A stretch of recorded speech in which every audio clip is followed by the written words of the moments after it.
So, A Gift of Love Charity is our nonprofit organization. And so it started when our children were younger. And we were just basically talking, and we had both been in the corporate world, I guess you would say, for a while, Mm-hmm. and just not feeling purpose in the corporate world. So we both felt like, what do we have? What skills do we have that we can give back to our community? So we just kind of talked about that, and we said we have to be giving back. So we started with a story time program.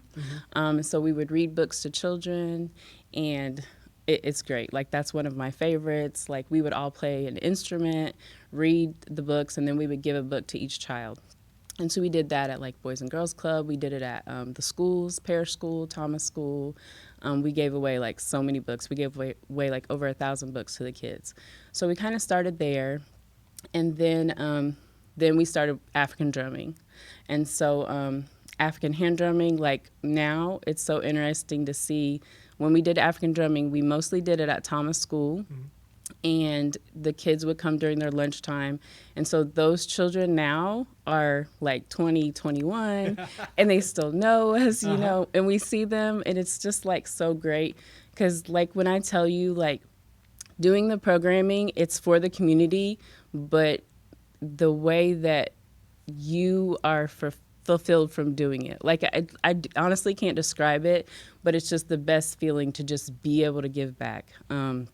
And it's a nonprofit, and honestly, we don't charge for our programming. We have never charged because we always felt like, like gymnastics and swimming and all those things are very expensive, and everyone can't participate. Mm-hmm. So we always felt like if we offer this programming at no charge, then everybody will be able to participate. So we did African drumming. We worked at Irma Hayes a lot. So we did a storytime program at Irma Hayes. We did African drumming. We did dance. We did so many programs at Irma Hayes just because we felt like, like we could give back at that location. And we loved working at Irma Hayes. It was great. And so the urban farm came very much later. Urban farm is called Mustard Seed Sowers. It came later, and honestly, Orland started like everybody else. He started in our backyard, and, with the tomatoes and the greens. But, like, there came a point where I was like, this is good. Like, this kale is, like, super good. And, like, then we started expanding in the backyard. And so Orland does bed gardening. So double digging, bed gardening, all that kind of stuff. So he had all these beds in the backyard. And then we came to this point where we were like, we need to buy some land because, land's something that you can't reproduce. So we need some of that. So we decided to buy a lot, and we specifically wanted it to be in the middle of a neighborhood because we want people to learn how to grow. Mm-hmm. We want them to see you can grow your own food. We also want children to learn this is where your food comes from. It doesn't come from Kroger or Walmart. so we specifically did that, and then he started, and then basically it was me like, you can sell this, like you can do this, and just kind of been rolling ever since. And Orland uses no machinery on his farm, so everything is done by hand, everything's done organically, and there's a healing aspect. So the tea at the farmer's market, it's medicine, honestly. And it's like the tea is super good, right? Yeah. But that holy basil is one of it has the most beneficial health benefits. Like, people don't understand that. Like, we're honestly doing this because we know it's good for your health. Mm-hmm. But everybody's like, oh my goodness, it's so good. Yeah, it's good. But we're also healing you. So yeah. That's one of the great things about it, just to be able to use those skills that you have to be able to give back. And then Mustard Seed Sowers actually is the fundraiser to keep A Gift of Love charity going. So, we just did it all purposefully and did what we could to just keep everything going. That is so awesome. A wonderful transition there, because purposeful I think is a word that is going to very much occupy space in this conversation, episode 63 of the WTF Carbondale podcast, where we talk to interesting people about their interesting lives and tie it all back together to this little old place we call home, Carbondale, Illinois. And with me, Chastity Mays. Chastity Amazing. There we go. No.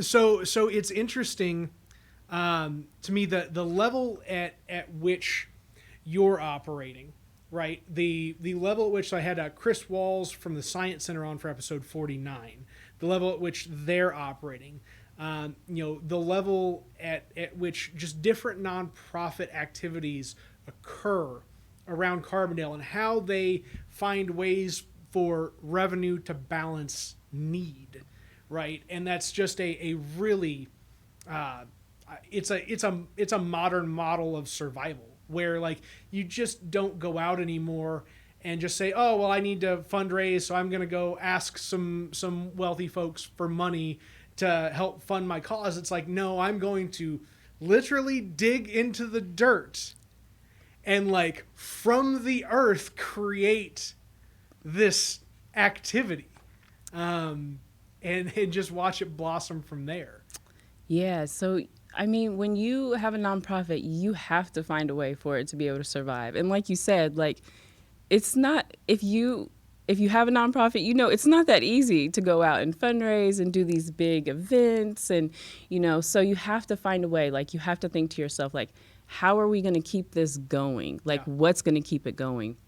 And grants are very hard to get, like everyone's competing for those grants and grants are hard to write. And it's just, everything is a lot of work. So if you can find that thing that can sustain your nonprofit, you have to go for it. Like, you have to find it. And honestly, that urban farm, that piece of land, someone can always be growing on that. So you can always grow, go to the farmer's market, which was not easy to get into either. Yeah. But what you do is you find your niche. You find that thing that's like specific to you. Like Orland has the tea and Mike has the mushrooms that fly away. So you get that niche and then you find it and you just put yourself in there and you go for it. Yeah. And that's going to help you in what is it that you want to do? What do you want to give back to your community? Yeah. You make those programs and then you can continue to do that and offer it at no charge because we just wanted to be able to allow it to everybody. Yeah. And we're not rich over here. We have family support. So, our kids could do that programming, but we know there are people out there who cannot put their children in all these things. So we thought children need to participate in the arts. It's very important. Yeah. So if we can offer that, let's keep it going. And we found that way. Yep. I mean, it's... And when you're in a traditional business, right, and you're just like, I gotta, I'm here to scrape profits off the top. That's what I gotta do. I gotta go out here and make money so I can have money to spend money, and in turn, like maybe I'll participate in some philanthropy along the way, right? That traditional model that's just like get as much as you can, and then whatever you give out is your benevolence. Right. Cool, right? But the purpose behind, really putting a revenue structure in action in tandem with a delivery of services or activities through a nonprofit. I'm getting off on tangents just because I'm so into the the idealism of it. But so you put these mechanisms together. You're in turn able to take care of yourself through this and understand that like feeding your family unit, taking care of your household is in turn empowering you to pursue the mission that you've set forth for the nonprofit. So you're just closing these things in closer and closer to one another to just meet an ultimate what is I would call like a life mission. Yeah. Right? Yeah, definitely. Like, if you think about it, like every civilization started with the family, honestly. It started with the family and that family grows.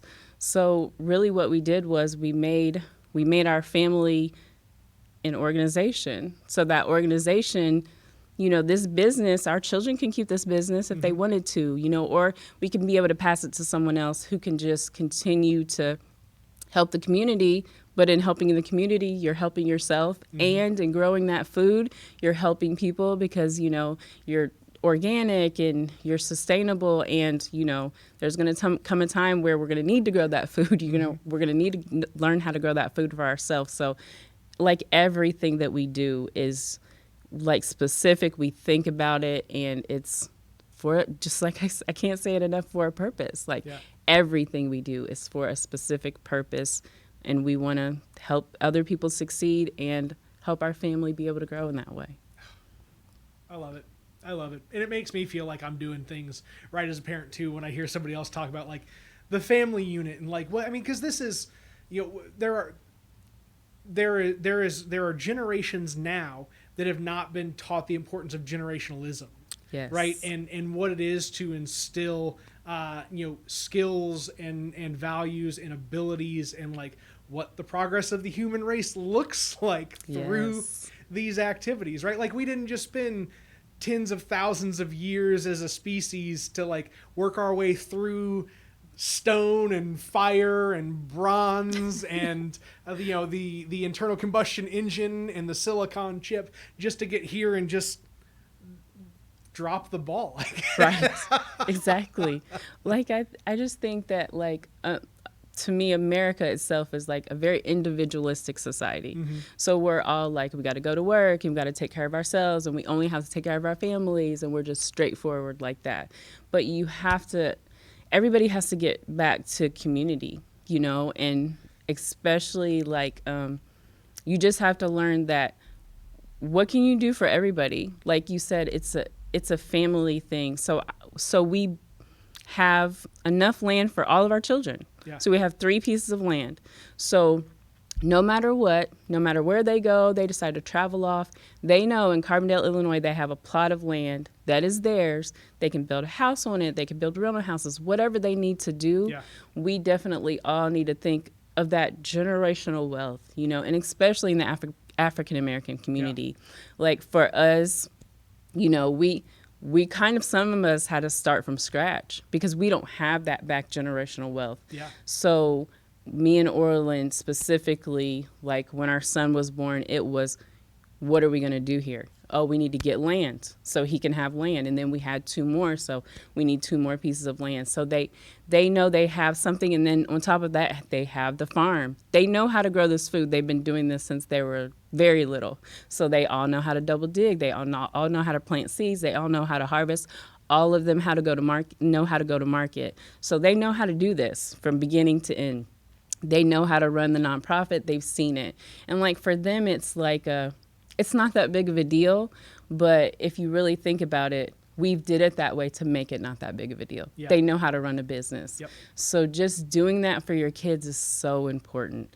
It's so important to build them up in that way to where they're like, oh, it's not a big deal. Yep. But yeah, we made it like that because we wanted you to be able to do this. Well, and we're going through the process of refinancing our house right now to consolidate debt and like cash flow our household so we don't just get crushed by debt and interest for the rest of our adult lives.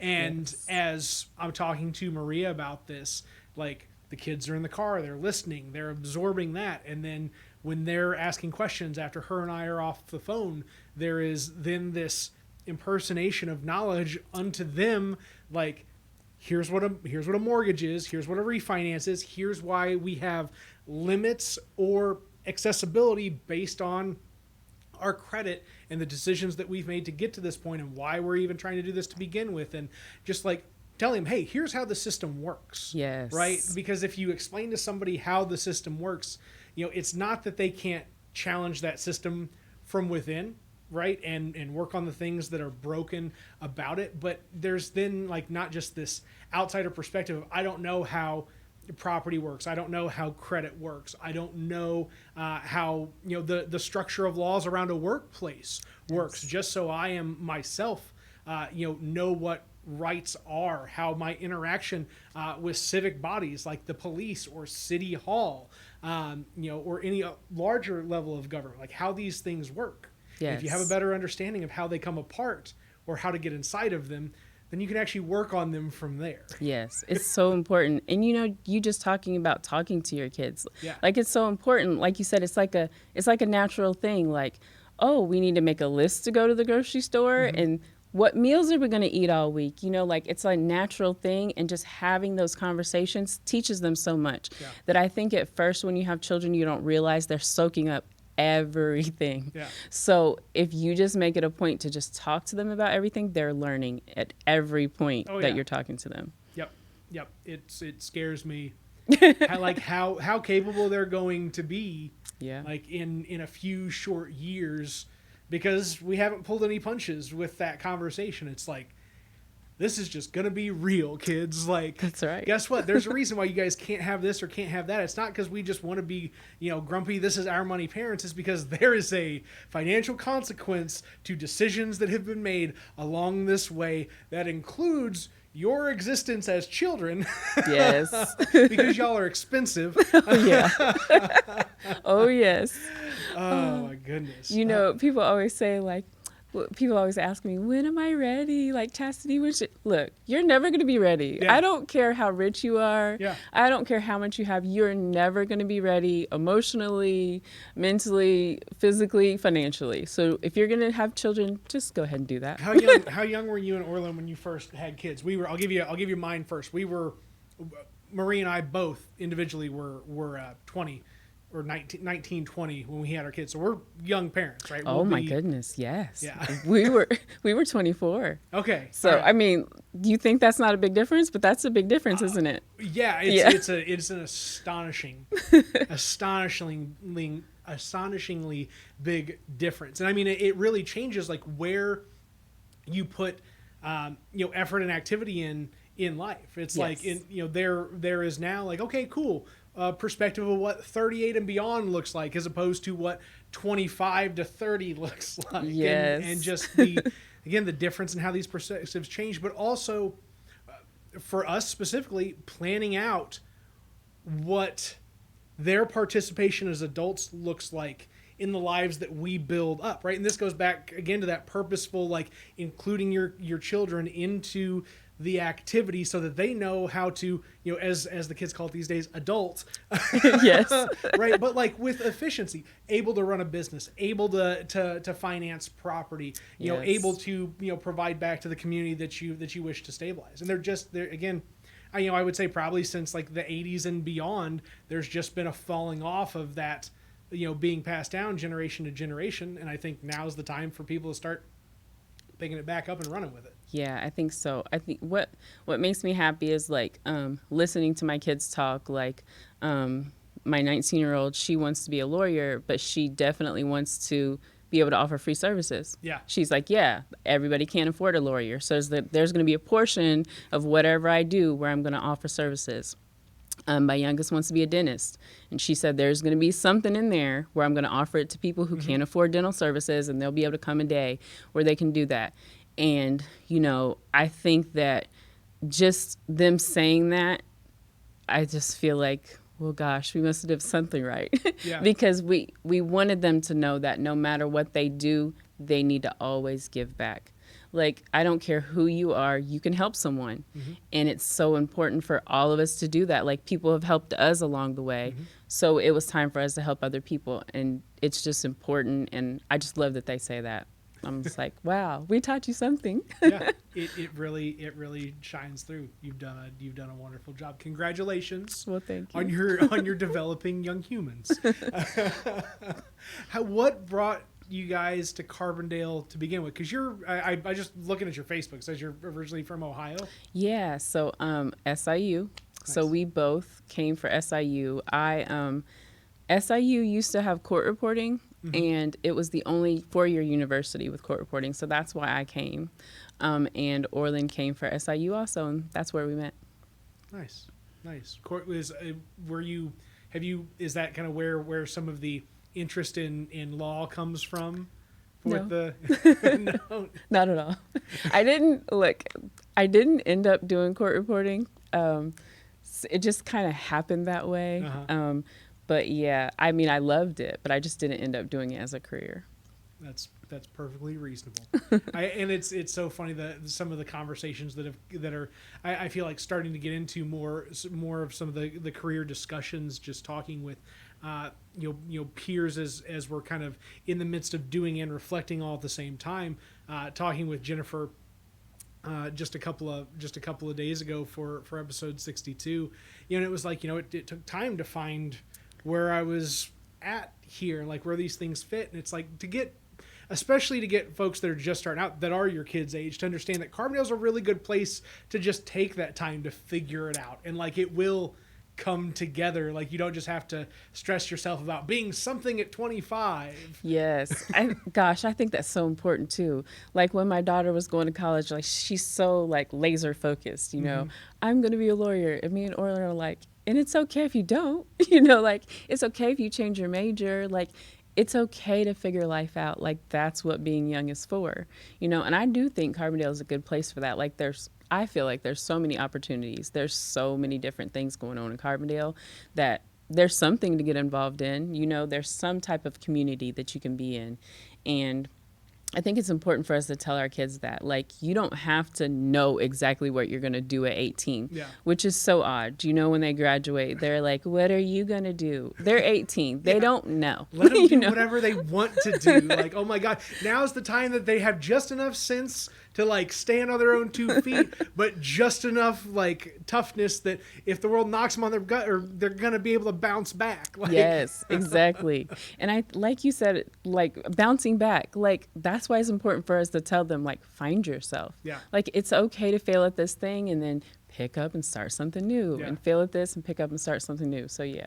Like it's not okay to just stop or write it off. Like that's what you can't do, is just accept failure as a reason to not try again. Exactly. Yes. Oh man. Well, that's just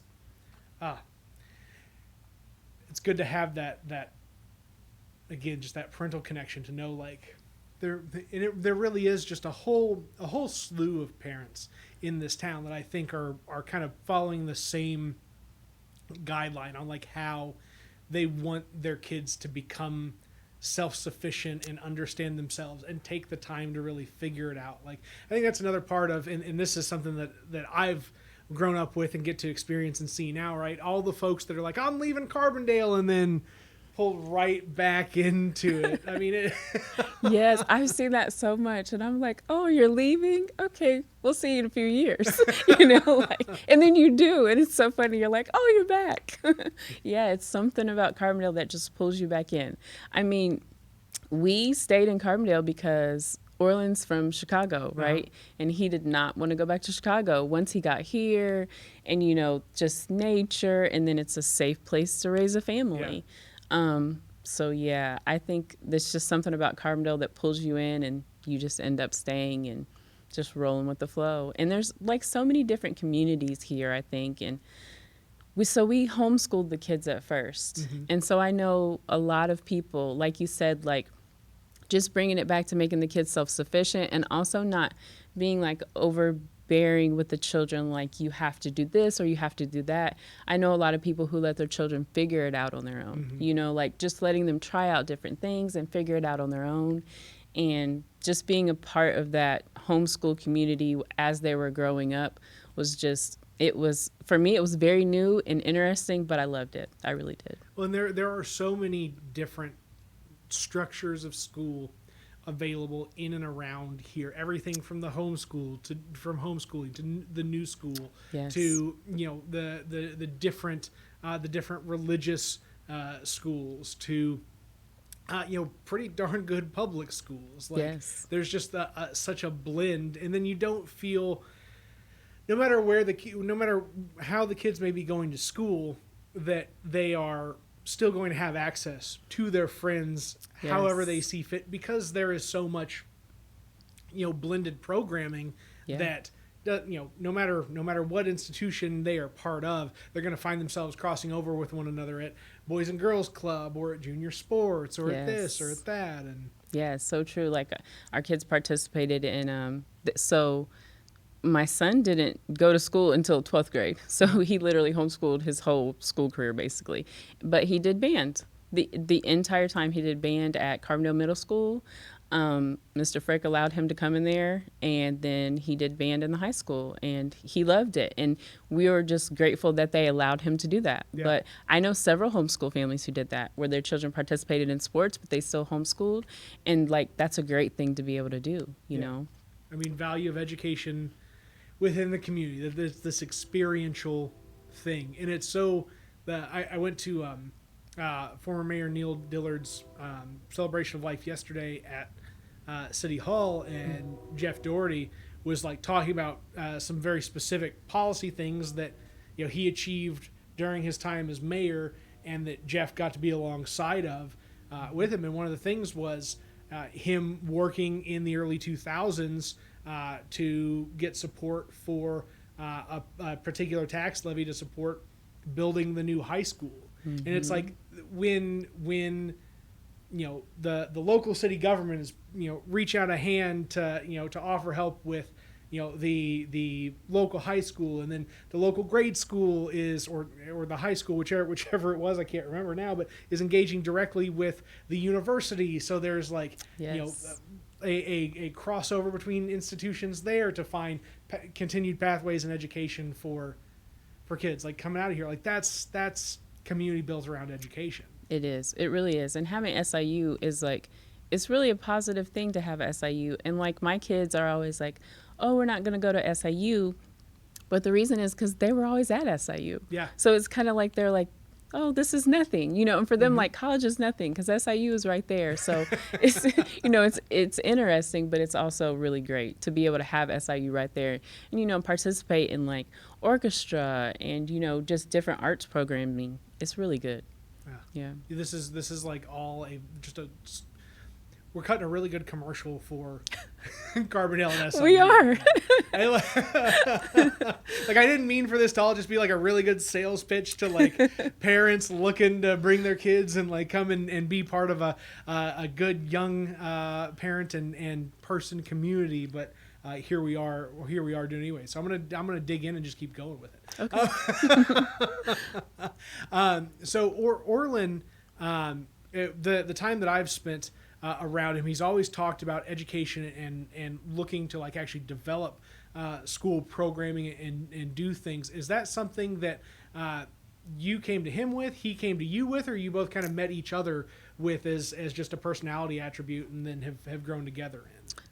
Do you mean homeschooling or? Well, schooling in general, just the philosophy around it. Because I've listened to Orlin talk about wanting to start up more schooling programs and after school programs and just more educational activities for kids and watching what that looks like and what that means and knowing that he's got a passion for it and listening to you talk about it here. I was just curious as to if you guys both kind of met on that same plane or if one brought that forward to the other and then you guys just kind of moved together on it.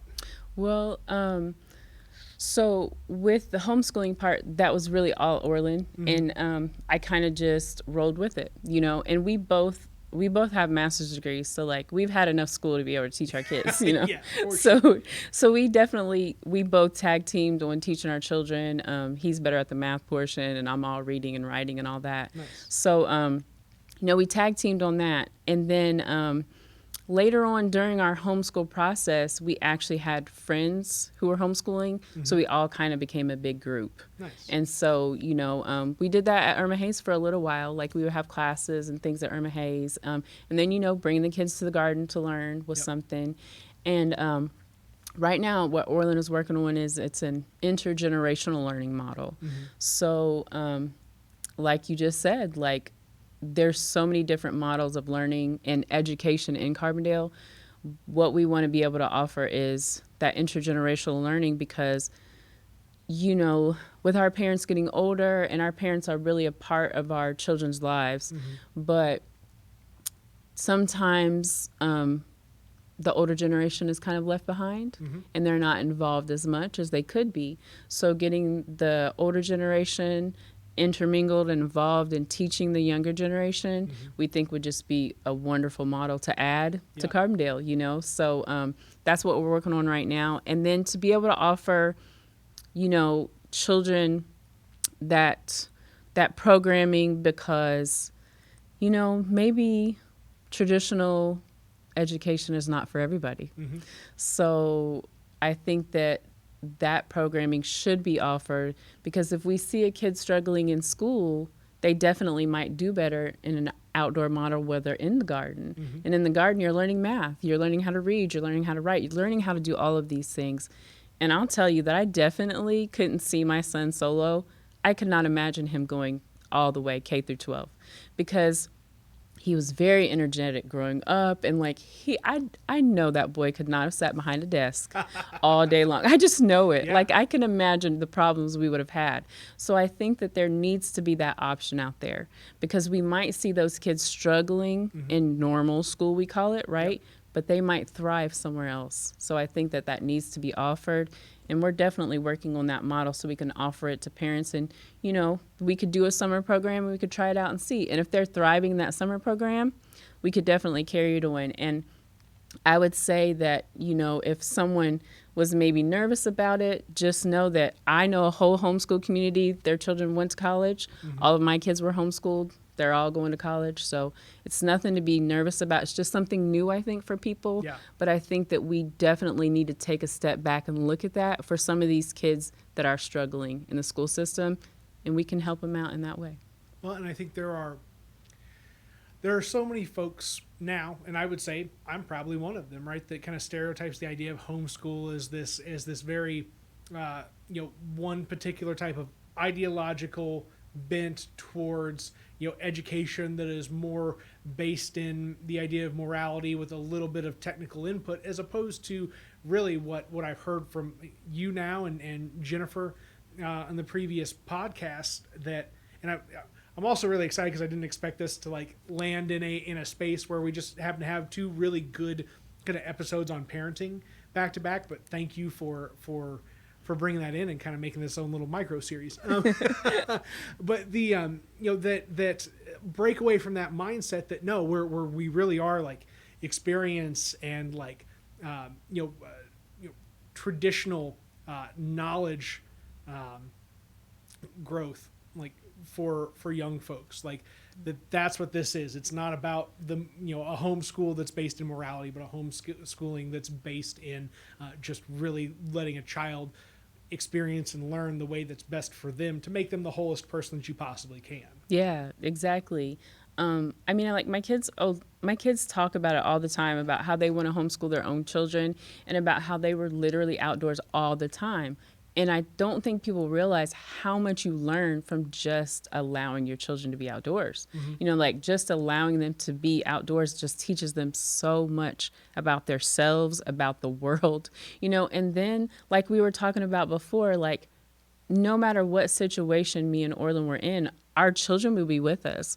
Like I remember when my kids started growing up and I went somewhere by myself and people were like, where's your kids? like, because I was always with them. So just, they're learning life. And, that's the way people used to learn. Yeah. Like, think about Native American cultures. Like, that's how they learned, is the children were right there beside them. So they learned how to make clothes. They learned how to make the food. They learned how to build houses because they were always watching it. And that's just exactly the model we use with homeschooling. They were just always with us and always learning. And so that's why they know everything that they know. And we did the traditional, like, sit down and read and do math, but it was never for long periods of time. It was like, oh, let's sit down and do this for about 20 minutes. And then we're back at the park, or we're back outside. So that's the way we handled it. And school is a big transition for all of them. But honestly, my aunt, who's 19, she told me the other day, she said, I didn't really learn much from school. She was not challenged until she got to college. Yeah. And it was just because, we did so much and we learned so much. And also we put a big focus on history because we wanted them to learn true history. Yeah. And we wanted them to learn where they came from, like, because they came from Africa, and we wanted them to learn that they came from kings and queens. So for us, that was very important. So that's where we started. So starting there for them was really important. And like, they always tell us, like, they can't imagine learning anything different. Yeah. But then when they went to school, it was like some of those children they went to school with, they didn't know that, So like she's sitting in school learning about slavery, But she's just like, oh, okay. That came like way later, but Yeah. then there are kids in the classroom who don't know that. So like that was really important for us in homeschooling, is that we give them their true history of who they are. And it is essential. I think it is now, right, where as opposed to continue to be hidden in the structures that true history, which I think is the right way to phrase this, right? Just what happened, Yes. the truth. Yes. That your kids being equipped with this, going out into the real world, and their first step into it is an understanding of the trauma of the exploitation that has led to the establishment of the society that we now live in, that's getting better every day. Yeah. Right. But to understand that this is the whole of the structure that you're up against. Yes. Now, you're not just up against, you're not just like having a bad run in with somebody. You're not being told that you can't get access to this, or that you don't qualify for that, or being looked at differently walking down the street by somebody because that's just somebody's individual preferences. Like this is baked into it. Yes. And like you gotta clean it off with your actions and with your engagements and with the activity that you produce on a day-to-day basis, improving that community and that society around you. Yes. So- That, I think you touched on something like really good. Like it's so important. It's so important for minorities to know that, because when you're going through the system and you're getting rejection after rejection and you're wondering what's wrong with me. Yeah. There's nothing wrong with you. There's something wrong with the system, So, and if you haven't been taught that, and some people just really don't know that, but to know that, it just does so much for your mental health. Yeah. Like, oh yeah, here I go again. Like you're just like, oh, yep, here we go, because it's not me, it's you guys. Yeah. So yeah, it's really important. Learning and history and just teaching is so important. I think when people do send their children to regular school, Mm-hmm. that we forget that we still need to teach our kids. Yeah. So listening to you say you're still teaching your kids, like everyone needs to know that. Like there are still things we have to teach our children. We have to sit down and teach them. Yep. Because they're just not learning everything they need to learn. Well, and you're contextualizing the world around them. Like I can't tell you how many times that I hear them talk about a particular line of information that's been provided to them in school, and I'll be like, and here's an expanded version on that, and like dig in a little bit more and contextualize it for them, and Yes. 15 seconds in, their eyes roll back into their head. Not this again. And it's like, listen, man, you either want to be asleep at the wheel, or you want to wake up and watch the road, man. Like, I need you Yes. driving this car, children. You need to be on it right now. Exactly. And there, it takes time. Obviously, when you're a kid, you're just like, okay, whatever, mom, dad. Like, I just want to go play, or I want to go read, or whatever. But Yes. you see it start to kind of sink in over time. Yes. Right, and eventually that seed sprouts, and the flower the flower blooms, and now you can see like Exactly. the person that you've worked to craft on the other side of this. Yeah. I'm real sentimental in all this stuff right now too, because we today was the last day of 5th grade, so we're going to junior high now. Oh my goodness. Yeah. Maria posted a picture of the twins, and it was just like, they are, oh my God, look at these, what look like just small adults. Yes. Like, what is going on right now? Yes. Ugh. It's crazy. Like I can't believe my youngest is going to be a senior next year. Yeah. I'm just like, she only has 1 year left. What's happening? But I remember I homeschooled, Yeah. and everybody always says, you're going to have empty nest. No, I'm not. Because I put in my work. I really put in my work, and I'm going to have peace of mind, Yeah. Like, not that I'm still not involved in their lives, because I definitely am that mom. Like, I'm always going to be there. But, that day in and day out raising those kids is no joke. So You are not incomplete in the work that you've done. You're not going to look at an 18, 20, 23-year-old kid of yours and go, oh no, what did I not put in that I still need to put in right now? It's like, Yes. listen, I've given you 18 years of everything that I got. That's me. I'm out. And for those that couldn't see it, I just kicked out in front of my chair just real far in a motion of kicking the children out of the house when it is time. Because that's it. You at that point in time, it's like, what else are you gonna do? Yeah. You're not. Right. They've got to go get their own sunshine. They've got to go get their own water. Like it's on them now. You've equipped them accordingly. Everything that you possibly could. Like Yes. And having spent what time I have around Orland, we haven't spent a whole lot of time together ourselves, but just being at the CEJ, I've spent a decent amount of time with Orland and through other activities, and it's like, I can see where there's no letting up with the kids with Orland. There's never a point in time where a discussion starts and the kids are just going to get by with it. Oh, no. Oh, no. Yeah. No, we have in our household, we have long conversations for sure. Like, definitely and we talk about everything. So we can all sit down and it can be a 3-hour conversation and everybody gets heard and everybody's opinion is valued and definitely. And I mean, when I tell you this has been the whole time they were growing up, like Orland has talked to the kids like that since they were 2. Like, love it. I love that style of parenting so much. When I tell you, I would be like, no, he just needs to do this. And he'd be like, no, he needs to know why he needs to do this, And I'm like, he's 2. And he's like, nope. No, we're going to have a conversation. And I'm like, all right, we're having a conversation with a 2-year-old. Hey, man. There's a certain level of ego, a dash of narcissism that has to go into wanting to talk to a 2-year-old as if they are a 35-year-old grown person. Yeah, right. Like there's a certain level of sound bouncing off a wall and back to you when you do that. But there is such it's like breathing to the trees. It's like exhaling CO2 so that the tree can absorb it and give you oxygen back. It's like this just symbiotic relationship that you hope they grow with. And again, I know I've only said it like 3 or 4 times thus far, but our conversation is a confidence builder for me right now at a transition point for us in our lives as we go through these things. Yeah. And this was just the right conversation to have right now. Yeah. It's so important. Like, honestly, like my kids will tell you, like they appreciated it now. Like before, when they later on years, no, they didn't appreciate it, but now they appreciate it because they know how to have a conversation and they know how to listen to people. Like, definitely, my daughter's always like, Mom, people are always so comfortable to talk to me.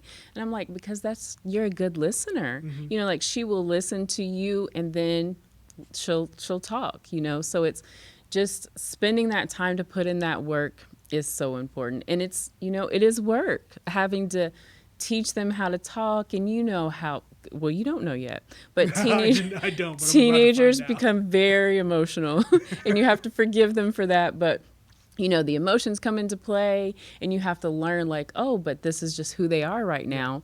They'll come out of that, but just allowing them to, and then listening to them. Like, I think that as parents, we don't listen to our kids as much as we should. Mm-hmm. And we always listen to their opinion. Like, like, why do you feel like this? And what do you think? And then we're going to tell you what we think. And then we're going to come to an agreement here. Like, this is what's going to happen. But yeah, it's been important and it paid off too. So yeah. Yeah. No, that is for sure. Have you had any of the older kids still living at home now, or have they all kind of just gone out relatively young and got their own place and own work and other things like that? So Solo, the oldest, the 21-year-old, so he went to school for 2 years. So he went to college for 2 years, and he decided college was not for him. Nice. So he's now back in Carbondale, and he has his own apartment. He likes his own space because, he went to college. And then when he came back, we were like, but wait a minute, you're back home. You have to follow some rules. And he was like, yeah, no, I'm not doing that. I'm out. I'm good. So yeah, he has his own place. And then she just graduated in 2020. So she is... she'll be a sophomore in August at Spelman. Mm-hmm. So she's in Atlanta. Right now she's home for the summer. And then Ada, she plans on going to college. So she doesn't quite know, where yet or anything like that. But yeah. Are the younger kids hanging out with Solo at all at the apartment? Do they get to go like hang out and like be away at their big brothers at all? Or They do. You know, my kids, they're 2 years apart, all of them, and they have a really good relationship. And for me, I love to see it because I'm actually an only child, and I didn't. Are you? Yeah. Yeah. I mean, I kind of exude only child syndrome. You've got a little bit less self-centered like aura about you, but Oh yeah, that just comes with age, I think. But yeah, I am an only child, and I did not want my children to be only children. So yeah, they have a really close relationship. Like the girls are, I mean, best friends. Like they really are. And people always ask me all the time, like, how did you do that? And I'm just like, I really don't know. We didn't do anything purposely. But I also think like them having to be together all the time, maybe with the homeschooling.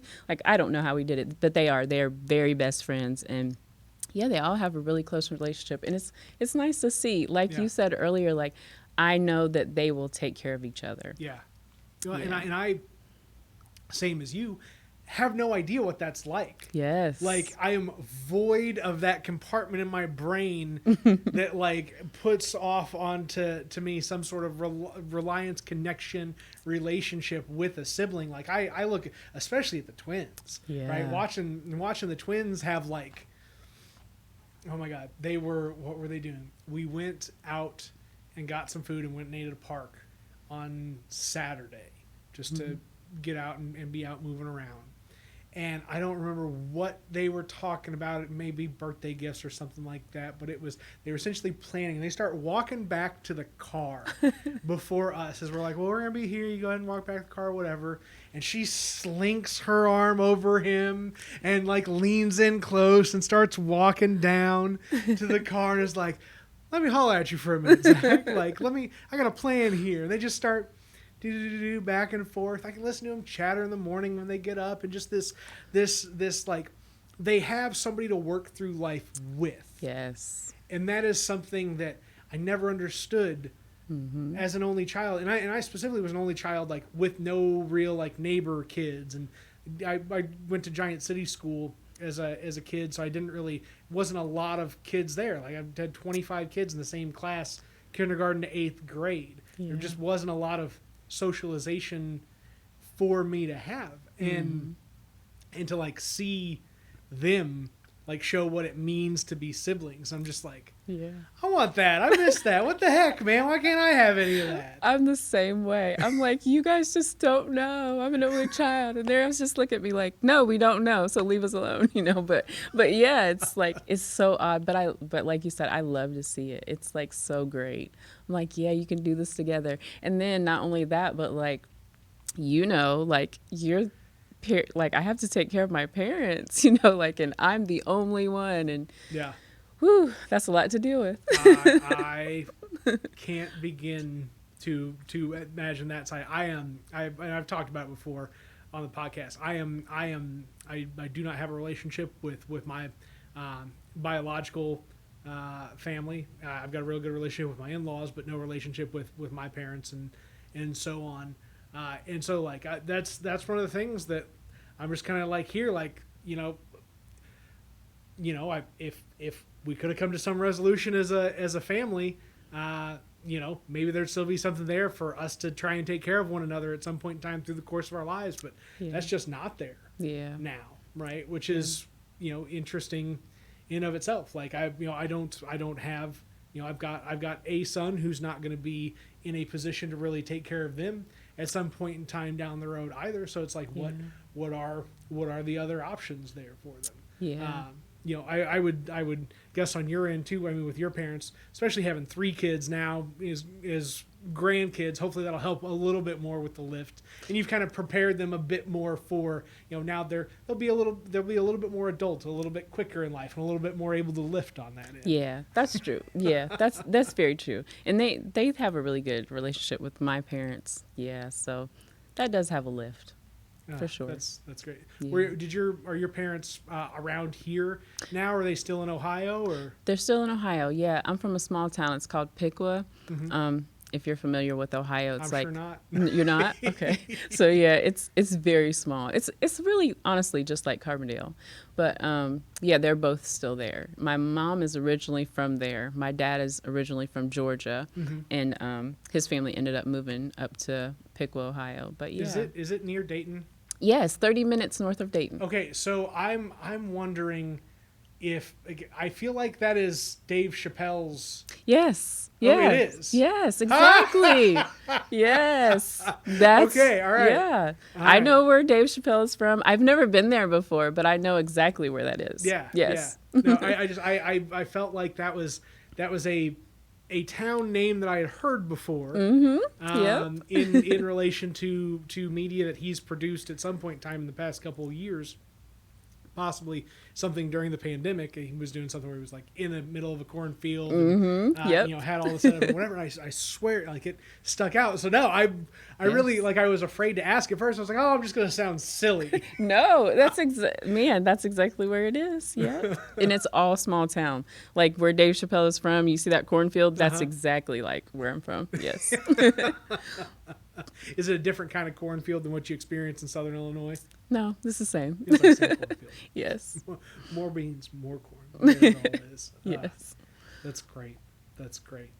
No, well, I'm shucks. Where are we at? 50 minutes. Okay, I had no kind of expectation for what our conversation would be about. I'm thrilled that it's been like all about children and just parenting and talking about what that experience is like in Carbondale. And I think it's a good compliment again to to part of the conversation that we had with Jennifer. I want to keep saying yesterday in reference to a podcast episode, but what I really need to say is the previous episode. Yes. But it's good. It's good. This is, it's just healthy. And again, for folks to feel like, oh, what everybody else is experiencing is what I'm experiencing too. Yes. And like having to be a parent in this day and age is very much about just being willing to get in there and be straight with your kids. Yeah, it is. It definitely is. Having those conversations, I think, listening and allowing them to be their own person, because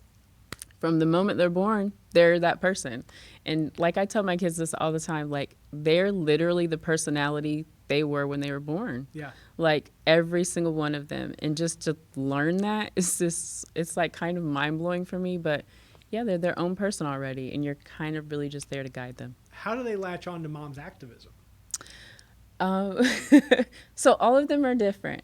So Solo he's fine with it. Like Solo's like he's a very quiet person. He's just like Orland. Very quiet, very reserved, laid back. But if he needs to get in there, like I can call Solo and he'll come to a march with me. Oh, yeah. I'm like, Solo, I'm scared, and he's like, I'm there, Mom, I'm there.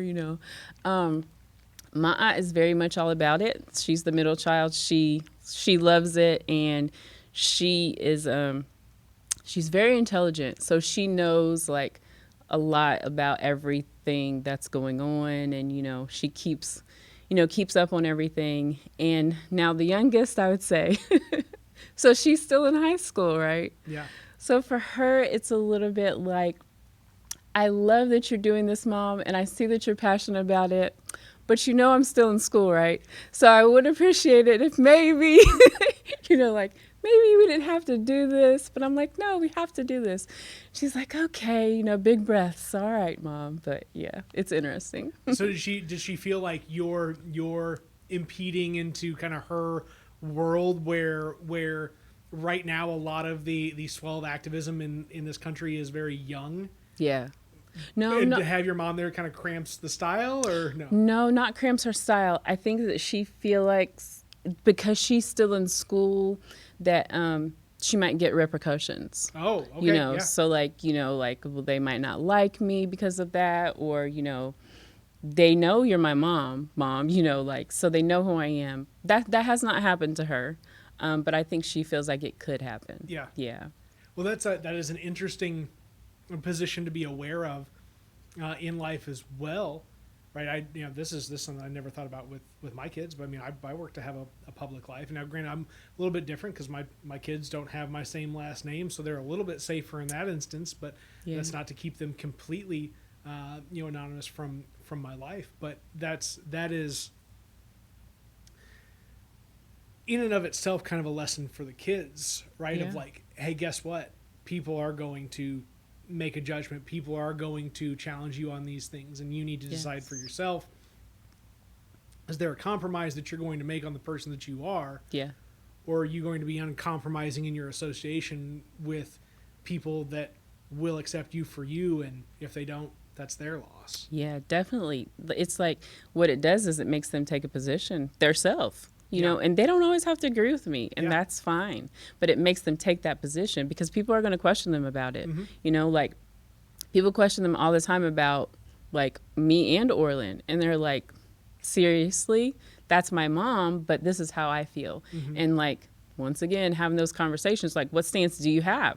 Because when you go out here and people question you, you have to be able to stand on what you stand on and what are your principles. So well, yeah, and for that sure. is it. Like it's not to tell them that your answer is right or wrong. It is just that you have to have conviction. Yes, you do. You have to stand on your own principles. Like, what is it that you stand on, and what is it that you're going to say, and what do you feel about it, and stand on it, and also be educated about it. It can't be just like, this is why I feel that way. But why do you feel like that? Yeah. Are you educated? Do you know? Have you researched it? And that's the things that we teach them. Like, don't be out here like, yeah, but so this is how I feel. No, educate yourself. Why do you feel that way? And let's talk about it. So, yeah. And it doesn't just have to be some sort of statistical, it doesn't just have to be numbers that validate a position, right? There are so many other components to it. Yes. That you can make up your decision on an issue of where you need to be because you've seen it for your own eyes. Yes. What a failure of the world around you looks like and why you will want to challenge that. Or, right, if looking at something like how somebody may pursue profit and property and in life in that particular way, that why that is okay. Yeah. Right. And what you're going to do about it that makes it okay. And like you're going to argue with people in the world around you, especially as, positions on politics and policy change significantly because of, the failures of the system that we've been in for the last several hundred years. It's like, yes, you are still going to want to participate in certain ways that are of value and of personal sustenance to you. yes, And that's okay. And you have to know why that's okay. Yeah. And what you're also going to do to validate why it's okay to pursue it in a particular way. I've done way too much talking this gosh darn episode. You just got me all riled up and really excited to talk about all these things. But I mean that's it, right? Like and just to show them why they are allowed to either, donate themselves wholly to a cause or go out and make money or find a happy medium in between. Yes. And they're going to get to do and be the person they want to be. exactly. And for me, like I said, like my kids were always with me, but there came a time where I was able to do this. Yeah. Because I dedicated myself to my children.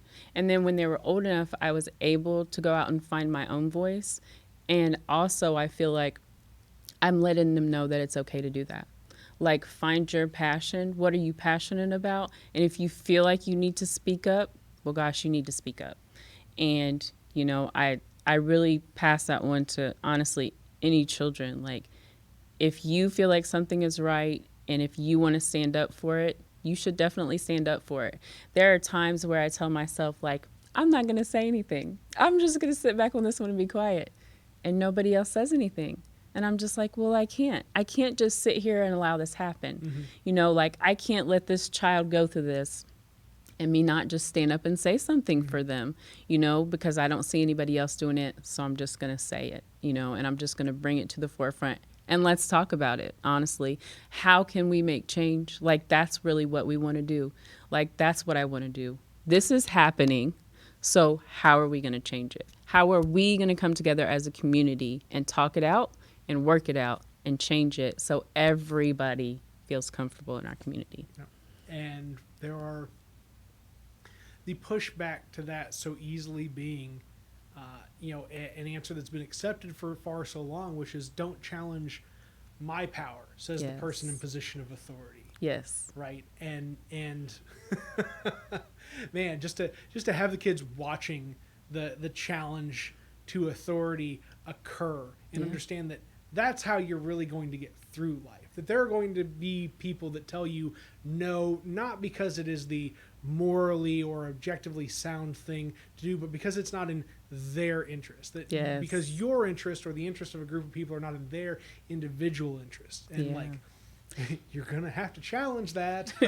You have to challenge it. And, I was just talking to somebody the other day about how maybe a situation might happen in school and parents are afraid to speak up. There are several reasons why that's true. Like they might have had a bad experience in school. They might be intimidated by that power, right? But they're just human beings just like you are. Yeah. And you have a right to speak. You have a voice. Your voice is very important and it should be heard. And that's the way it is. I don't see things that way. I don't even see oh, that's a person of power. No, I see you as a person and I'm a person and I'm going to listen to you and you're going to listen to me. That's just how I am. I'm just there's no power. You have no power over me. Mm-hmm. I'm a religious person and the only person who has power over me is God. So you're just a person just like I am. And I think that our society has made things that way. Oh, this is Senator so-and-so. Okay. And he's a person, he's a human being. I hate titles. Titles are just the worst. Yeah. So it's just I think that people just need to come to that realization, and you voted this person in also. We voted you in. Yeah. So are you not going to listen to our voice? Are you not going to listen to your community? It's so important to do. Yeah. Man, that's great. And this was important to do. For y'all as the audience, sure, but I another one of those conversations this past week or two that I've just really needed. So for episode 63 of the WTF Carbondale podcast with Chastity Mays. Have a good one, folks. Whatever that one may be.